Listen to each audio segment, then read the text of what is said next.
PM Narendra Modi गुरुवार को 2 दिन के दौरे पर फ्रांस रवाना हो गए हैं। वैसे तो पीएम मोदी कई देशों का दौरा कर चुके हैं, लेकिन फ्रांस का उनका ये दौरा अन्य देशों की तुलना में बेहद खास माना जा रहा है। 14 साल बाद कोई भारतीय प्रधानमंत्री फ्रांस के नेशनल डे परेड में शामिल होगा। इससे पहले साल 2009 में तत्कालीन भारतीय प्रधानमंत्री मनमोहन सिंह ने इस कार्यक्रम में शिरकत की थी। यही नहीं, मनमोहन सिंह पहले ऐसे भारतीय प्रधानमंत्री थे जिन्हें फ्रांस ने नेशनल डे परेड में बुलाया था। इसके अलावा इस साल भारत और फ्रांस की दोस्ती को 25 साल पूरे हो रहे हैं। दरअसल साल 2008 में जब भारत ने पोखरण में परमाणु परीक्षण किया था, तब अमेरिका और तमाम यूरोपीय देशों ने भारत का विरोध किया था और पाबंदियां लगाई थी, लेकिन फ्रांस इकलौता यूरोपीय देश था जिसने भारत का समर्थन किया था। यहीं से भारत और फ्रांस के संबंधों ने नई ऊंचाई लेनी शुरू की। दोनों देश यहीं से स्ट्रेटेजिक पार्टनर बने। इसी स्ट्रेटेजिक पार्टनरशिप के 25 साल अब 2023 में पूरे हो रहे हैं। फ्रांस के राष्ट्रपति इमैनुअल मैक्रों ने इस साल अपने देश के नेशनल डे परेड कार्यक्रम में पीएम मोदी को बुलाया है। पीएम मोदी को फ्रांस बुलाने के मामले में foreign expert professor Rajan Kumar ने कहा है कि भारत दुनिया की सबसे बड़ी उभरती हुई अर्थव्यवस्थाओं में से एक है। भारत की इकोनॉमी 3.75 ट्रिलियन डॉलर की है, वहीं फ्रांस एक विकसित अर्थव्यवस्था है। ऐसे में दोनों देशों को एक दूसरे की जरूरत है। साथ ही उन्होंने कहा कि नेशनल डे परेड में पीएम मोदी को बुलाना दिखाता है कि फ्रांस किस तरह से भारत को अहमियत देता है। France economy, defence, climate change और आतंकवाद जैसे मुद्दों पर भारत के साथ मिलकर काम करना चाहता है। हालांकि फ्रांस की यात्रा को लेकर सवाल ये भी उठ रहा है कि क्या फ्रांस ने अपने फायदे के लिए पीएम मोदी को बुलाया है। इस पर एक्सपर्ट्स का कहना है कि दोनों ही देशों के अपने अपने फायदे हैं।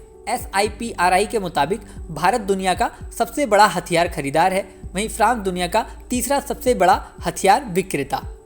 2018 से 2022 के बीच भारत ने 30% हथियार फ्रांस से ही खरीदे हैं। सालाना भारत और फ्रांस के बीच लगभग 97,000 करोड़ रुपए का ट्रेड है।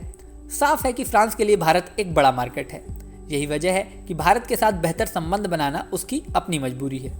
रक्षा सौदों के अलावा भी भारत और फ्रांस कई इश्यूज पर एक मत हैं। सबसे बड़ा मुद्दा UNSC यानी संयुक्त राष्ट्र सुरक्षा परिषद में बदलाव को लेकर है।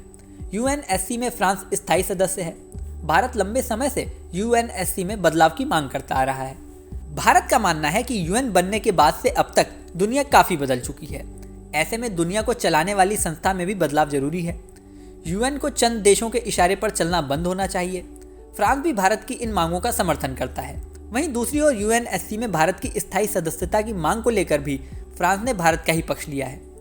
इसके अलावा भारत की तरह ही फ्रांस भी मल्टीपोलर वर्ल्ड का समर्थक है। इसका मतलब ये हुआ कि दोनों देश दुनिया में किसी भी एक देश का दबदबा कायम नहीं होने देना चाहते। इसका ताज़ा उदाहरण चीन पर अमेरिका के खिलाफ फ्रांस का स्टैंड है। नाटो का मेंबर होने के बाद भी फ्रांस ने साफ कह दिया था कि वो चीन के मामले में अमेरिका के इशारों पर नहीं चलेगा। फ्रांस ताइवान के मामले में भी अमेरिकी नीतियों का समर्थन नहीं करता है। वहीं भारत की बात करें तो भारत शीत युद्ध के दौरान से ही किसी भी एक खेमे का समर्थक होने की खिलाफत करता रहा है।